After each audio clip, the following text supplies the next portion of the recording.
تو یہ میں چند مثالیں میں نے آپ کو دی ہیں کہ اسلام کا کوئی بھی نظام آپ اٹھا کے دیکھ لو محفوظ بھی ہے الحمدللہ، اور دوسرے نظاموں سے کمپیئر کرو تو سپیریئر بھی کون ہے؟ اسلام ہے۔ یہ اس کی علامت ہے کہ محمد صلی اللہ علیہ وسلم کا یہ پیش کردہ نظام آپ کا ذاتی نہیں تھا، بلکہ یہ کس کا ہے؟ یہ اللہ۔ اس کتاب کو دیکھ لو، 1400 سال سے محفوظ ہے، کتاب پہ رائٹر کا نام نہیں ہے، اور کتاب 1400 سال سے کیا ہے؟ بولو، محفوظ ہے۔ کیسی عجیب کتاب ہے یار، ایک لفظ میں بھی تحریف نہیں ہوئی۔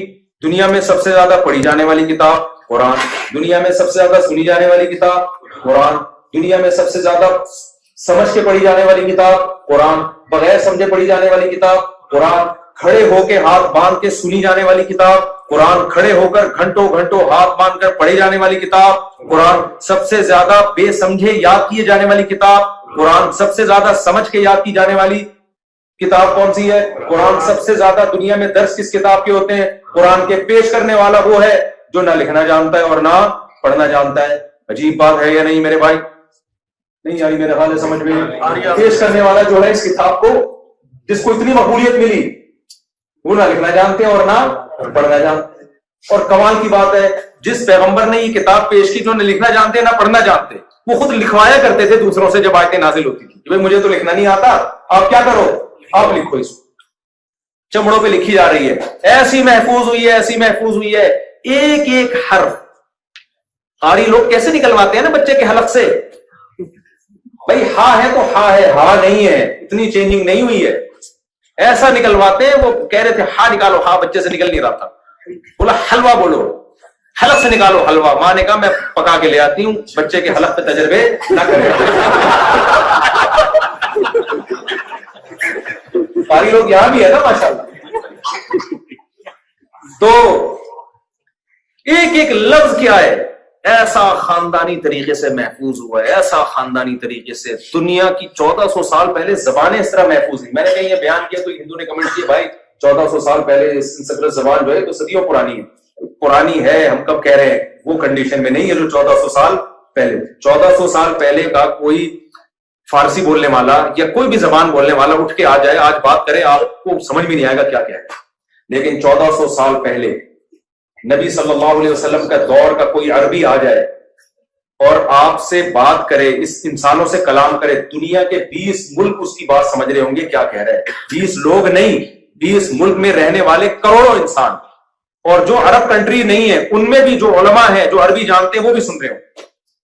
عربی میں پانی کو 1400 سال پہلے کیا کہتے تھے؟ الماء، آج بھی کیا کہتے ہیں؟ الماء۔ آسمان کو کیا کہتے تھے؟ سما، آج بھی کیا کہتے ہیں؟ سما۔ زمین کو کیا کہتے تھے؟ ارض، آج بھی کیا کہتے ہیں؟ ارض۔ مرد کو کیا کہتے تھے 1400 سال پہلے؟ اور رجل، آج بھی کیا کہتے ہیں؟ رجل۔ عورت کو کیا کہتے تھے 1400 سال پہلے؟ امرأہ، آج بھی کیا کہتے ہیں؟ امرأہ۔ بچھونے کو 1400 سال پہلے کہتے تھے مہد، آج بھی کیا کہتے ہیں؟ مہد۔ درہم کو 1400 سال پہلے کیا کہتے تھے؟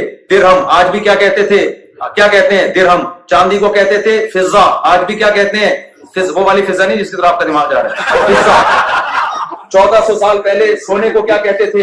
ذہب، آج بھی کیا کہتے ہیں؟ ذہب۔ سورج کو 1400 سال پہلے کہتے تھے شمس، آج بھی کیا کہتے ہیں؟ شمس۔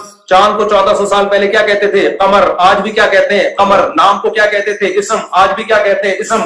قرآن کی وجہ سے ایک زبان ہمیشہ کے لیے محفوظ ہو گئی، کیونکہ اللہ نے قرآن کی حفاظت کرنی تھی۔ اللہ نے کہا اگر لینگویج اور زبان کی حفاظت نہیں، قرآن ضائع ہو جائے گا۔ اللہ نے پوری زبان کو محفوظ کر دیا۔ ایک گورے کی تحقیق بتا رہا ہوں آپ کو۔ گورا کہتا ہے، مجھے انشاءاللہ، مجھے چونکہ اب یہ میں فی البدیہی بات کر رہا ہوں نا، اگر پہلے سے پلان ہوتا تو میں اس کا حوالہ لے کر آتا۔ ایک گورے نے لکھا ہے کہ اگر کوئی شخص یہ چاہتا ہے کہ میری ریسرچ ہمیشہ محفوظ رہے تو اس کو اپنی ریسرچ عربی زبان میں تحریر کرنی پڑے گی، کیونکہ 1200 سال پہلے جو کتابیں مسلم سائنسدانوں نے لکھی ہیں، مسلم اسکالرز نے لکھی ہیں، محدثین نے لکھی، فقہاء نے لکھی، آج 1200 سال کے بعد بھی وہ چینج وہ عربی سمجھ میں آ رہی ہے۔ میں نے قدوری کی مثال دی، یہ تو 1200 سال، تقریباً 1300 سال 1100 سال پرانی کتاب ہے۔ ہم جو عربی ادب کی کتابیں مدرسوں میں پڑھتے ہیں، نبی صلی اللہ علیہ وسلم کے زمانے سے 40 سال پہلے کی پرانی، یعنی 40 سال پرانی شاعری ہے۔ حافظ ابن حجر نے 700-800 سال پہلے کتابیں لکھی ہیں۔ امام محمد جو امام حنیفہ کے شاگرد تھے، انہوں نے تقریباً 1200 سال پہلے کتابیں لکھی ہیں جو اسلامی لا ہے، جو آج بالکل ایسے سمجھ میں آتا ہے جیسے آج کی زبان میں جتنی کتابیں ہیں نا عربی پرانی قدیم، کوئی چینجنگ نہیں ہوئی ہے ان میں، 100% سمجھ میں آ رہی ہوتی ہے A to Z. لیکن اگر آپ انگلش کی طرف جاؤ، 200 سال پہلے کی انگلش آج کا گورا، بلکہ 100 سال پہلے کی انگلش آج کا گورا نہیں سمجھے. اور گورے خود اعتراف کرتے ہیں اس میں 100 سال کے بعد جو انگلش بولی جائے گی وہ آج. اردو مرزا غالب کے زمانے کی دیکھ لو، مرزا غالب کے دور کی اردو یہ تھی کہ ایک آدمی حکیم صاحب کے پاس گیا، حکیم صاحب خطوطان بھیجا میں کچھ حالت خانہ جنگی سی ہو گئی. حکیم نے بولا کون سے کنٹری میں جنگ ہو رہی ہے بھائی؟ خطوطان، وہ مرزا غالب کے دور کا آدمی تھا، پیدا اس زمانے میں ہو گیا. مرزا غالب وہ حکیم کہتا ہے بھائی کون سے ملک میں جنگ ہو رہی ہے؟ کہہ رہے خطوطان میدان میں حالات خانہ جنگی سی ہو رہی ہے. پھر اشارہ کیا تو حکیم نے بولا بولنا پیٹ خراب ہے. سمجھ رہے ہو؟ 100 سال پہلے کی اردو الگ تھی، آج کی کیا ہے الگ، اور 50 سال بعد کیا ہوگی الگ ہوگی. ہر زبان اتنی سپیڈ سے چینج ہو رہی ہے. عربی عجیب زبان ہے یار. 1400 سال پہلے چونکہ اس میں قرآن نازل ہو گیا، اللہ نے کہا قرآن کو محفوظ رکھنے کے لیے زبان کا محفوظ کرنا ضروری، لہذا پانی کو 1400 سال پہلے اگر پانی کہا جاتا تھا تو آج بھی پانی. قرآن میں جتنے الفاظ آئے ہیں الحمد سے لے کے والناس تک، کوئی ایک لفظ بھی ایسا نہیں ہے جو بھرپور طریقے سے عربوں میں آج استعمال نہ ہو رہا ہو، بلکہ دوسری زبانوں میں استعمال ہونا شروع ہو گیا. اردو میں عقل کو کیا کہتے ہیں؟ عقل کہتے ہیں. یہ کہاں سے آیا ہے؟ عربی سے آیا ہے میرے. انگلش میں زمین کو کیا کہتے ہیں؟ ارض. یہ کہاں سے آیا ہے؟ ارض سے. دوسری زبانوں پہ اثر ڈال دی عربی نے، ٹھیک ہے نا، گھس گئی دوسری زبانوں میں، ان کو تبدیل کر دیا خود ایز اٹ از. جیسے 1400 سال پہلے تھی آج بھی کیا ہے. ٹھیک ہے عامی لوگوں کی عربی الگ ہے لیکن وہ والی محفوظ تو ہے نا، وہ محفوظ تو ہے نا بھائی. یہ میں آپ کو اتنی لمبی جو رپورٹیں پیش کر رہا ہوں نا، یہ سمجھانے کے لیے کہ اپنے ایمان کو مضبوط کرو. آپ کو اللہ نے جو دین اور مذہب دیا ہے وہ برحق مذہب ہے، وہ آسمان سے نازل کردہ مذہب ہے، وہ انسانوں کا بنایا ہوا دین اور مذہب نہیں ہے. اب آخری بات کرنا کیا ہے؟ کرنا میں آپ کو ایک بات بتاتا ہوں، ایک مثال سے بات سمجھاتا ہوں پھر بات سمجھیں. یہاں خواتین بھی بیان میں بیٹھی ہوئی ہیں پردے میں، آپ کی بیگم صاحبہ کوئی خدمت ہی نہیں کر کے دے رہی، آپ کی کوئی شوہر والے حقوق آپ کو دینے کے لیے تیار بولو ہے ہی نہیں، کسی قسم کی کوئی خدمت نہیں. آپ کو شک ہوا کہ پتہ نہیں اس کو پتا بھی ہے کہ میں ان کا میاں لگتا ہوں رشتے میں. کیا خیال ہے؟ یا الٹا کر لیتے ہیں مثال کو تاکہ خواتین ناراض نہ ہو. مثال الٹا کر لیتے ہیں، آپ اپنی بیگم کے کسی قسم کے کوئی حقوق دینے کے لیے تیار بولو نہیں. جب گھر میں آتے ہیں ایسے جیسے ہلاکو خان نے بغداد پہ حملہ، تمیز سے بات ہی نہیں کرتے. وہ نان نفقہ مانگتی، آپ نان نفقہ نہیں دے رہے. کوئی بھی جو ذمہ داری مرد کی ہوتی ہے نا، عورت کے جو حقوق ہوتے ہیں وہ دینے کے لیے آپ تیار نہیں. آپ کی بیگم کو شک ہو جاتا ہے پتہ نہیں مجھے اپنی بیگم سمجھتا بھی ہے کہ نہیں سمجھتا. وہ پروف دیتی ہے، دیکھو یہ نکاح نامہ ہے، میں آپ کی وائف. آپ کیا کر رہے ہو؟ پڑوسن سے بہت کھل ملا کے بات کر رہے ہیں. جب بھی کوئی انٹی آتی ہے فری ہو جاتے ہو آپ.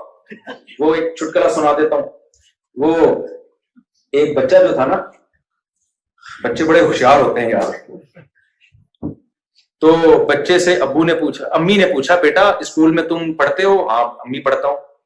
بیٹا یہ اسکول میں کیا بتایا جان کیسے نکلتی ہے؟ سائنس کے جو سبجیکٹ ہے نا اس میں بتایا ہوگا نا جان کیسے نکلتی ہے. تو بیٹا بتاؤ جان کیسے نکلتی ہے؟ بچے نے کہا ابو کھڑکی سے نکلتی ہے. امی کھڑکی سے نکلتی ہے. ماں حیران ہوگی کھڑکی سے جان کیسے نکلتی ہے.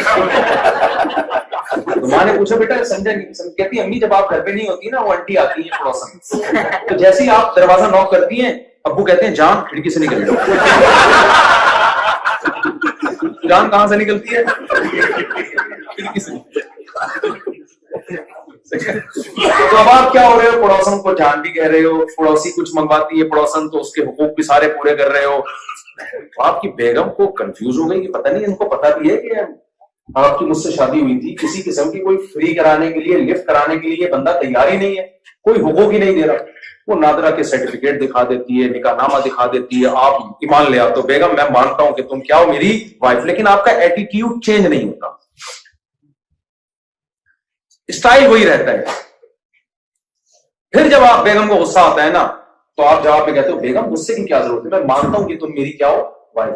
تو بیگم کیا کہتی ہے کہ یعنی بیگم کوئی ایسا سخت لفظ استعمال کرے گی نا کہ بھئی کیا کرنا ہے آپ نے، پھاڑ دو یہ نکاح نامہ، یہی کہے گی نا، مت کہا کرو کہ میں تمہاری وائف ہوں۔ اکثر یہ کہتے ہیں نا، مت کہا کرو کہ مجھے تم سے محبت ہے، یہ ہوتے ہیں نا گھروں میں جھگڑے، یہ لفظ زبان پہ نہیں لایا کرو، اور بہت دیکھ لی محبت، یہی کہے گی نا۔